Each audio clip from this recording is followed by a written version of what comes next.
আল্লাহু আল্লাহু আল্লাহু আল্লাহ আল্লাহু আল্লাহু আল্লাহু আল্লাহ আল্লাহু আল্লাহু আল্লাহু আল্লাহ আল্লাহু আল্লাহু আল্লাহু আল্লাহ আল্লাহু আল্লাহু আল্লাহ। আসসালামু আলাইকুম ওয়া রাহমাতুল্লাহি ওয়া বারাকাতুহু। কাছে দূরে বিশ্বজুড়ে যেখান থেকে বাংলাদেশ টেলিভিশনের পর্দায় যারা চোখ রেখেছেন, মাহে রমাদান শীর্ষক ইফতারে এই পূর্ব মুহূর্তে মাসব্যাপী আয়োজনের পক্ষ থেকে স্বাগত জানাচ্ছি। প্রিয় দর্শক, আমরা প্রতিদিন এই সময়ে ইফতারের পূর্বে মহিমান্বিত রহমতপূর্ণ সময়ে আমরা পবিত্র কোরআন থেকে তেলাওয়াত শুনি, তরজমা শুনি, তাফসীর শুনি এবং পাশাপাশি সেই তাফসীরের আলোকে আলোচনা শুনে থাকি। অনুষ্ঠানের এই পর্যায়ে আমরা পবিত্র কোরআনের তেলাওয়াত এবং তরজমা শুনব। আউযু বিল্লাহি মিনাশ শাইতানির রাজীম।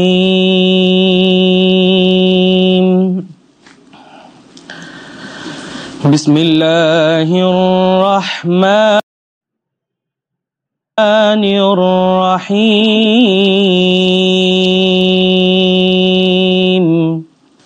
ليس عليكم جناح أن تبتغوا فضلا من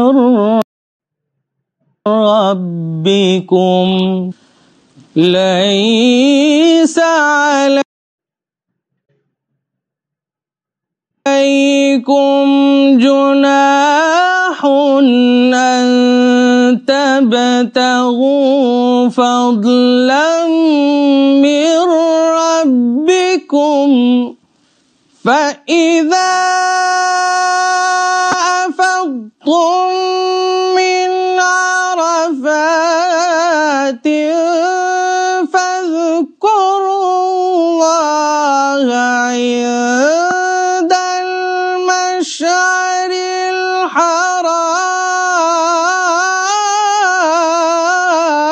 الحرام واذكروه كما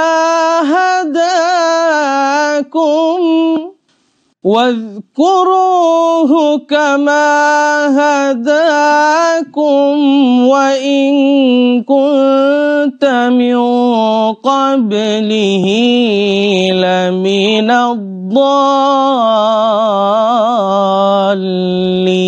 الضالين صدق الله العظيم।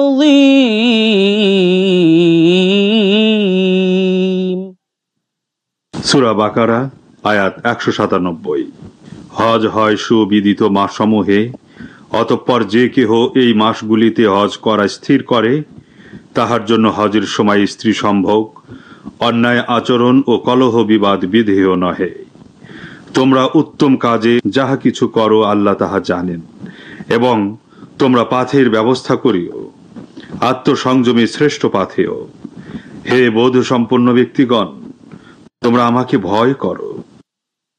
আলহামদুলিল্লাহ, আজকে তাফসীর পেশ করার জন্য এবং আলোচনা পেশ করার জন্য দুজন বরেণ্য ইসলামী স্কলার উপস্থিত হয়েছেন। আমার বাদিকে আছেন অধ্যাপক মাওলানা হাবিবুর রহমান হাফিজাহুল্লাহ। আসসালামু আলাইকুম ওয়া রাহমাতুল্লাহ। ওয়া আলাইকুম আসসালাম ওয়া রাহমাতুল্লাহি ওয়া বারাকাতুহু। আরেকজন বিশিষ্ট আলেমে দ্বীন ইসলামী স্কলার মুফতি মোহাম্মদ আজিজুল ইসলাম ফুরকানি হাফিজাহুল্লাহ। আসসালামু আলাইকুম ওয়া রাহমাতুল্লাহি তাআলা ওয়া বারাকাতুহু।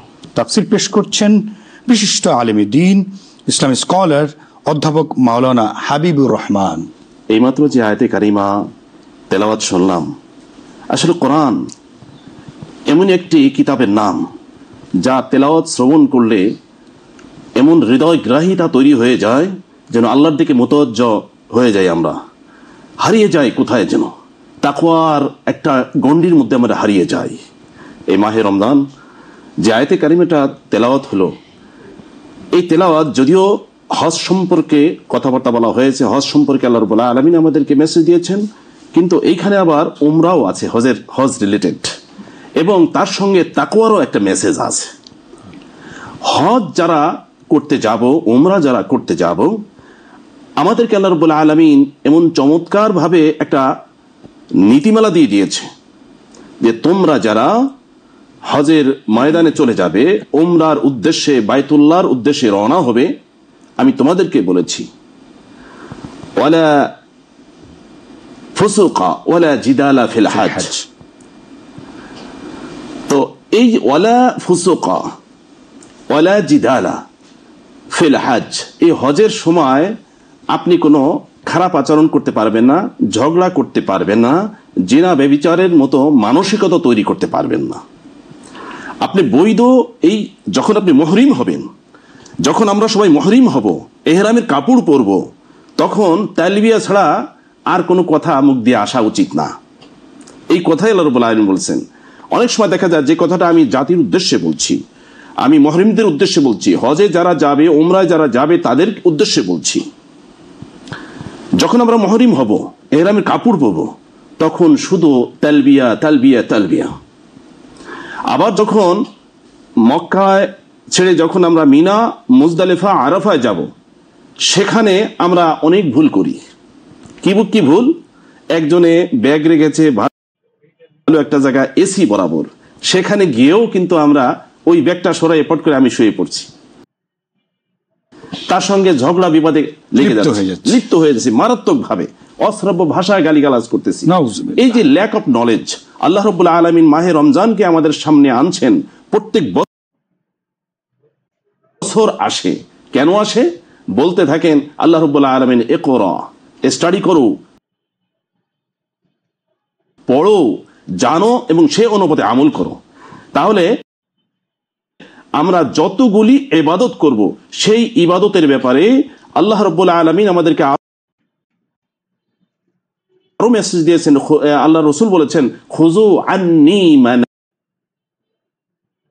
মানাসিকাকুম, হজ করবে, উমরা করবে, ইবাদত করবে, সকল কিছু আমার থেকে গ্রহণ করো। অর্থাৎ রাসূল নিজে বলেছেন আমার থেকে গ্রহণ করো। আমরা অনেক সময় অনেক ভুল কাজ করে থাকি। সেটা হলো কি, এহরাম যখন পরবো, এক হুজুর থেকে জিজ্ঞাসা করলাম, হুজুর আমি এহরামটা কোত্থেকে পরবো? তা হুজুর বলে দিলেন যে ঘর থেকে পড়ে, তারপর এহরাম পরে 2 রাকাত নামাজ পড়ে তারপরে তালবিয়া পাঠ করতে করতে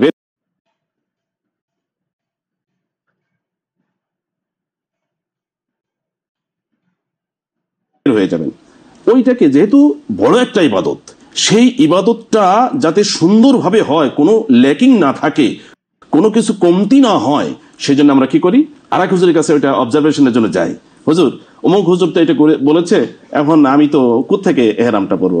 আর এক হুজুর বলে দিলেন যে আচ্ছা না না, এয়ারপোর্টে অনেক ঝামেলা আছে, ইমিগ্রেশনে কাজ আছে, লাগেজ বুকিং দেওয়া আছে, এইগুলা তো সমস্যা, এখানে দুনিয়াবে অনেক কথা আসে, এগুলো বাদ দিয়ে যখন ইমিগ্রেশন শেষ করেন, সময় পাওয়া যায়, সেই সময় গিয়ে তারপরে আপনি এহরাম পড়বেন, 2 রাকাত নামাজ পড়বেন, এরপর তালবিয়া পাঠ করবেন বলে দিলেন। এখন দুইজনই কিন্তু বললেন ওনার জ্ঞান প্রসূত কথা। এখানে হাদিসটা গায়রে হাজির। নবী করিম সাল্লাল্লাহু আলাইহি ওয়াসাল্লাম বলেছেন যে তোমরা যখন কাবাভিমুখে রওনা হবে, তখন তোমরা মিকাত থেকে ইহরাম করবে। তাহলে আমাদের মিকাত কোথায়? আমাদের মিকাত যখন পানির জাহাজে যাইতাম, তখন আমরা জেদ্দার সন্নিকটে যে পাহাড়টা আছে, একটা পাহাড়ের নাম, এই পাহাড়টার নাম নিয়ে আমরা অনেক সময় বইতেও, সরকারি বইতেও লেখা আছে, কিন্তু এখন তো আমরা সেই পথে যাই না, আমরা তো এখন বিমান যুগে যাচ্ছি।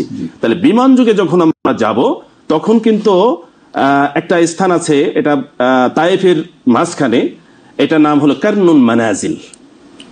কিন্তু সরকারি বইতে বা সরকারি বইটাকে ফলো করে যারা এই বই লিখেছে, হজের মতো একটা ইবাদত, সেখানে কিন্তু আমরা এখন পর্যন্ত বইতে লিপিবদ্ধ আছে যে বাংলাদেশিদের মেকাত কোথায়, ইয়া লামলাম, আরো বলুন ইয়া লামলাম, এই ইয়া লামলামটা মুখস্থ করে দিচ্ছে। কিন্তু আমাদের মেকাত, যারা নাকি আমরা বাই এয়ারে যাচ্ছি, আমাদের মেকাত ইয়া লামলাম নয়, আমাদের মেকাত হলো কারনুন মানাজিল। অর্থাৎ সেখান দিয়ে আমরা যাব। সেখানে আমরা গিয়ে বের হলাম, যখন প্লেন থেকে বের হয়ে আমরা গাড়িতে উঠলাম, গাড়িতে উঠে হোটেলে গেলাম, হোটেলে মাল সামানা সব রুমে রেখে তারপরে চলে যাব আমরা ওমরা করার জন্য। রসুলের দিক নির্দেশনা অনুসারে ইবাদত করার নাম হলো খুযু আন্নী মানাসিকাকুম। আমরা এই মানাসিকটা করি না, আমরা ইবাদতের বিষয়সমূহ রসুল থেকে করি না। রসুল থেকে যদি আমরা করি তাহলে সেটা হবে তাকওয়ার ভিত্তিতে আমল। মুহতারাম, একটি প্রসঙ্গ এসে যায় যে এই যে হজ পালন করবে, যে আয়াতের তাফসীর আপনি করছেন, হজ কি সবার উপর ফরজ নাকি সুনির্দিষ্ট ব্যক্তির উপর ফরজ? ধনীদের জন্য 2টা আমল, ইসলামের স্তম্ভ 5টা, তার 2টা আমল, 2টা খুঁটি, এটা অফ গরিবদের থেকে, গরিবদের জন্য। একটা হলো যাকাত আর একটা হলো হজ। এটা অর্থনৈতিক ইবাদত। তো অর্থনৈতিক ইবাদত হওয়ার কারণে, অর্থ না থাকার কারণে তাদের থেকে যাকাতটাকে উইথড্র করা হয়েছে, হজটাকে উইথড্র করা হয়েছে। হজ করার ক্যাপাসিটি আছে, হজ তাকে করতেই হবে। অনেকেই টাকা পয়সা আছে, জমা জমি আছে অনেক, কিন্তু বলে আমার পর নগদ টাকা নাই, হজ আমার পর ফরজ হয় নাই। হজ ফরজ ওই ব্যক্তির উপরে, অর্থাৎ অর্থটা এমন অর্থ আছে যে অর্থটা হজের কার্যক্রম শেষ করার পর বাংলাদেশে আসা অবধি তার সংসারে অর্থনৈতিক দৈন্যদশার সৃষ্টি যদি না হয়, তার উপরে হজ ফরজ। ধন্যবাদ শেখ, আপনি সুন্দর বলছিলেন। সুপ্রিয় দর্শক, আমরা রমাদান মাসে হজের বিষয়ে আলোচনা করছি এবং ওমরার বিষয়ে আলোচনা করছি। কেন? কারণ রমাদানের পরেই আস্তে আস্তে আসতে থাকবে হজ, জিলহজ মাসে চলে আসবে। পাশাপাশি এই রমাদানে আমরা যদি সম্ভব হয়, আমাদের যাদের ক্যাপাবিলিটি আছে, সক্ষমতা আছে, আমরা যেন এই রমাদানে কোনো একটি সময়ে আমরা ওমরার জন্য আমরা বের হয়ে যাই। কারণ এই রমাদানে ওমরা অনেক বেশি ফজিলা রাসূল সাল্লাল্লাহু আলাইহি ওয়াসাল্লাম হাদিসে বর্ণনা করেছেন। প্রিয় দর্শক, আমরা বিজ্ঞ আলোচকের কাছে যেতে চাই। আপনার কাছে প্রথম প্রশ্ন হলো যে আমাদের সম্মানিত আলোচক যে আলোচনা করলেন যে হজ যাদের উপর ফরজ, এই হজের উদ্দেশ্যটা কি? কেন আমরা হজ করব? যেমন রমাদানে সিয়াম সাধনা পালন করছি, সেটা আল্লাহ পাকের উদ্দেশ্য বর্ণনা করেছেন। তাহলে এই হজ, আল্লাহ বললেন কোরআনে আয়াত বললেন, এই হজের উদ্দেশ্যটা কি? হজ ইসলামের যেই 5টি স্তম্ভ রয়েছে তার মধ্যে অন্যতম একটা বিষয় হলো হজ বা বিধান বলা যায়। আল্লাহ রাব্বুল আলামিন পবিত্র কোরআনুল কারীমের সূরা আল ইমরানের 97 নম্বর আয়াতের মধ্যে বলেছেন, ওয়ালিল্লাহি আলান নাসি হিজ্জুল বাইতি মান ইসতাতা ইলাইহি সাবিলা, যে মানুষের মধ্য থেকে যাদের এই সেখানে যাওয়ার মতো এই সামর্থ্য আছে, যাতায়াতের ব্যয়ভার যিনি বহন করতে পারেন, তিনি সেখানে গিয়ে হজ করবেন। আসলে হজ মানে হলো এটা এই মূলত এটা আল্লাহর নৈকট্য এবং আল্লাহর কাছাকাছি যাওয়ার জন্য, আল্লাহর পরম পাত্র হওয়ার জন্য বা সন্তুষ্টি অর্জন করার জন্য মূলত আমরা এই হজ করে থাকি। এবং বিশেষ করে হজ তো আর সবার উপর ফরজ নয়। যিনি আমাদের মুহতারাম হাবিবুর রহমান সাহেব বললেন যে যাদের উপর সামর্থ্য রয়েছে, আল্লাহ পাক যাদের উপর হজ ফরজ করেছেন ধনীদের উপর, মূলত ধনীরা করবে। এবং এটা শুধুমাত্র তাদের জন্য, স্পেসিফিকলি তাদের জন্য বলা হয়েছে, তারা আল্লাহর সন্তুষ্টির জন্য তাদের জন্য এই 2টা বিধান অতিরিক্ত করা হয়েছে। টাকা পয়সা থাকার কারণে তারা সেটা করবে। মূলত আল্লাহর লক্ষ্য এবং উদ্দেশ্য এই আল্লাহ সন্তুষ্টি হাসিলের জন্য মূলত এই হজটা আমরা করে থাকি আর কি। মুহতারাম, এই যে কোরআনে আল্লাহ তাআলা বললেন ফাতাযাওয়াদু ফাইন্না খায়রাজ যাদি তাকওয়া, এই যে হজের সময় পাথেয় অর্জন করার কথা আল্লাহ বললেন এবং শ্রেষ্ঠ পাথেয় হচ্ছে তাকওয়ার পাথেয়। তাহলে হজের ক্ষেত্রেও আল্লাহ তাআলা তাকওয়া বললেন, রমাদানের সিয়ামের উদ্দেশ্যে তাকওয়া বললেন। তাহলে হজের তাকওয়াটা আসলে কি বোঝাচ্ছে? হজ থেকে আমাদের তাকওয়ার বড় একটা জিনিস আমরা এখান থেকে অর্জন করতে পারি। যেমন দেখা যাচ্ছে আমরা হজ করার জন্য আমরা কি করি, নির্ধারিত একটা মিকাত থেকে আমরা হজ্জের ইহরামের আমরা কাপড় পরিধান করি। তো এই কাপড় পরিধান করা মানে কি? এটা হলো কি, এটা সাদা কাপড়, সেলাইবিহীন একটা কাপড়। এখান থেকে মূলত আমরা যে শিক্ষাটি পাই, যে তাকওয়াটি আমরা অর্জন করতে পারি, এটা হলো দুনিয়ার সাথে আমার একদম পরিপূর্ণ সম্পর্ক আমার বিচ্ছিন্ন হয়ে গেল।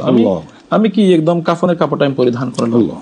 এই কাপড়টা পরিধান করলে যত অহংকার রয়েছে, যত বাহাদুরি রয়েছে, সবকিছু যেন মাটির সঙ্গে মিশে যায়। এমন কি মাহাত্ম্য আছে যে একজন হাজি, ইভেন আমি হাজি কেন বলবো, যে কোনো মানুষ যখন এই কাবার দিকে তাকায় তার দৃষ্টি ফেরাতে পারে না? কেন, কি মনে হয়? কাবা এটা এমন একটি ঘর, আল্লাহ পাক সূরা আল ইমরানের 96 নম্বর আয়াতের মধ্যে বলেছেন যে ইন্না আউওয়ালা বাইতিন উদিয়া লিন-নাসি লাল্লাযী বিবাক্কাতা মুবারাকান ওয়া হুদাল লিল আলামিন। আল্লাহু আকবার। যে পৃথিবীর মধ্যে সর্বপ্রথম স্থাপিত ঘর আল্লাহর ইবাদতের জন্য, গোলামির জন্য, সেই সর্বপ্রথম স্থাপিত ঘরের নাম হলো কাবা। এবং আল কাবাতু কিবলাতুল মুসলিমিন, এটা হলো সমগ্র মুসলমানদের কিবলা। আমরা অনেকে বলি আমাদের কিবলা পশ্চিম দিকে, আসলে না, আমাদের কিবলা পশ্চিম দিকে নয়, বরং আমাদের কিবলা হলো কাবার দিকে, কাবা অভিমুখী। আবার দেখেন এই মুসলিম শরীফের একটা হাদিস এসেছে, সেখানে হযরত আবু যর থেকে একটা হাদিস এসেছে, আল্লাহ রাসূলকে প্রশ্ন করা হলো, ইয়া রাসূলুল্লাহ, এই জমিনের মধ্যে সর্বপ্রথম স্থাপিত ঘর কোনটি? তখন তিনি বললেন, ক্বালা আল মাসজিদুল হারাম। সুম্মা আইয়ু, এরপরে কোনটি? বলা হলো ক্বালা আল মাসজিদুল আকসা। কাম বাইনাহা সাআতান, দুইটার মধ্যে মানে কতটুকু সময় পার্থক্য ছিল বা কতটুকু সময় গ্যাপ ছিল? 40 বছর সময় সেখানে গ্যাপ ছিল। তাহলে পৃথিবীর সর্বপ্রথম স্থাপিত ঘর কাবা ঘর, এই ঘরের মধ্যে এটা মূলত সর্বপ্রথম ফেরেশতারা এটা স্থাপন করেছেন বা নির্মাণ করেছেন। এরপরে আদম আলাইহিস সালাম, ওনার পুত্র শীস আলাইহিস সালাম, মুসলিম মিল্লাতের জাতির পিতা ইব্রাহিম আলাইহিস সালাম, ওনার কলেজার টুকরা প্রিয় সন্তান ইসমাইলকে নিয়ে ওনারা রিকনস্ট্রাকশন করলেন। সবকিছু মিলিয়ে এখানে অনেক নবী রাসূলদের পথচারণা রয়েছে, এবং এই কাবা ঘরকে কেন্দ্র করে এর আশেপাশে 120টি রহমত দৈনিক নাজিল হয়। আল্লাহু আকবার। সবকিছু মিলিয়ে আমরা এই কাবা ঘরটা, এটা আমাদের কি হৃদয়ের খোরাক, আমাদের আবেগ, অনুভূতি, ভালোবাসার জায়গা হলো আল কাবা। আরেকটি প্রশ্ন ছোট করে জানতে চাই, সেটা হলো যে এই যে রমাদান রহমত লাভের, সওয়াব নেকি লাভের সুবর্ণ সুযোগের মাস আমরা পার করছি, আপনার কাছে জিজ্ঞাসা হচ্ছে যে এই রমাদানে উমরার কি আলাদা স্পেশালিটি আছে, কি বৈশিষ্ট্য আছে? আর রমজান মাসে এই উমরা, যেহেতু অন্যান্য ইবাদত এই মাসে করলে বেশি সওয়াব হয়, সেহেতু উমরারও আলাদা একটা সওয়াব রয়েছে। একটা হাদিসের মধ্যে এসেছে যে ইন্নাল উমরাতা ফি রমাদানা তা'দিলুল হাজ্জা। আল্লাহু আকবার। মানে রমজানের উমরা হজ্জের সমপরিমাণ। সুবহানাল্লাহ। তাহলে আবার আরেকটা হাদিসের মধ্যে এসেছে, আল্লাহ রাসূল বলেছেন, যে ব্যক্তি রমজানে উমরা করলো সেই ব্যক্তি যেন আমার সঙ্গে, আমি রাসূলের সঙ্গে উমরা করলো, হজ করলো বা উমরা করলো। সুবহানাল্লাহ। তাহলে কত সুন্দর ফজিলত রয়েছে। সুপ্রিয় দর্শক, আমরা শুনছিলাম হজের তাৎপর্য, উমরার তাৎপর্য, রমাদানে উমরার তাৎপর্য। আল্লাহ রাব্বুল আলামিন আমাদের যাদের সক্ষমতা দিয়েছেন, আমরা যেন চেষ্টা করি এই রমাদানের ইতিকাফ, এটা যেন শেষ দশকটি যেন আমরা কাবাতে, নবী মুহাম্মদ সাল্লাল্লাহু আলাইহি ওয়াসাল্লামের রওজার সেখানটায় যদি যেতে পারি, আল্লাহ যেন সেই তৌফিক আমাদেরকে দেন, এবং যাদের তৌফিক দিয়েছেন তারা যেন এ ধরনের নিয়ত করে ফেলি, যেন আমাদের এই রমাদানের যে সওয়াব, সেই সওয়াব যেন অনেক বেশি গুণে আমরা যেন অর্জন করতে পারি। আল্লাহর কাছে সেই দোয়া করি। রহমতের সময় অতিক্রান্ত করছি, ইয়া রব, আমরা এই রহমত লাভে আমাদেরকে ধন্য করুন, এই দোয়া করছি। আমাদের দেশকে রহমতের চাদরে আপনি আবৃত্ত করে দিন।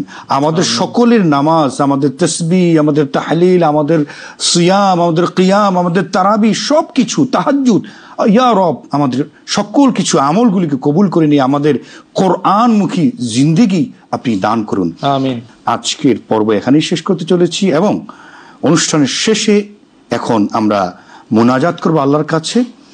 এই ইফতারের পূর্ব মুহূর্ত কবুল করবেন আল্লাহ রাব্বুল আলামিন। আল্লাহ রাব্বুল আলামিন আমাদের সকল দোয়া কবুল করবেন। এই দোয়া করতে করতে আমরা অনুষ্ঠান শেষ করতে যাচ্ছি। আল্লাহ পাক আমাদের সকলকে কবুল করে নিন। আমিন। আসসালামু আলাইকুম ওয়া রাহমাতুল্লাহি ওয়া বারাকাতুহু। আল্লাহুম্মা আমিন। আল্লাহুম্মা আমিন। ربنا ظلمنا أنفسنا وإن لم تغفر لنا وترحمنا لنكونن من الخاسرين. اللهم آمين. মাবুদ মেহেরবান খোদা পরওয়ারদিগার আলম, আমরা ইফতারকে সামনে রেখে ইফতারের পূর্ব মুহূর্তে রব্বুল আলামিন দোয়া কবুল হওয়ার সময় রব্বুল আলামিন আপনার শাহী দরবারে দোখানা হাত তুলেছি, বড় একটা উদ্দেশ্য নিয়ে। এই সময় আপনি আমাদেরকে খালি হাতে ফেরত দিবেন না রব্বুল আলামিন। আমরা মাকে হারিয়েছি, বাবাকে হারিয়েছি, ভাইকে হারিয়েছি, ও আল্লাহ মেহেরবানি করে তাদেরকে আপনি মাফ করে দেন মাওলা। আল্লাহ রব্বুল আলামিন তাদেরকে আপনার জান্নাতের খাস মেহমান বানিয়ে দেন রব্বুল আলামিন। আমাদের রোজাটাকে আপনি কবুল ও মঞ্জুর করে নেন রব্বুল আলামিন। সদা সর্বদা যেন আমরা আপনাকে ভয় করে চলতে পারি, এই তাকওয়া অর্জন করার জন্য আমাদেরকে তৌফিক দিয়ে দেন রব্বুল আলামিন। তাকওয়া ছাড়া যে কোনো উপায় নাই রব্বুল আলামিন। আপনার রাসূল বলেছেন আত্তাকওয়া হাউনা, আত্তাকওয়া হাহুনা। রব্বুল আলামিন এই তাকওয়াটা অন্তরে রব্বুল আলামিন এই কথাটা বুঝে আমাদেরকে হালালকে হালাল মানা এবং হারামকে হারাম মানার তৌফিক দিয়ে দেন। আমিন। اللهم إنك عفو كريم تحب العفو فاعف عنا يا كريم يا ذا الجلال والإكرام يا ذا الجلال والإكرام يا ذا الجلال والإكرام الله الله الله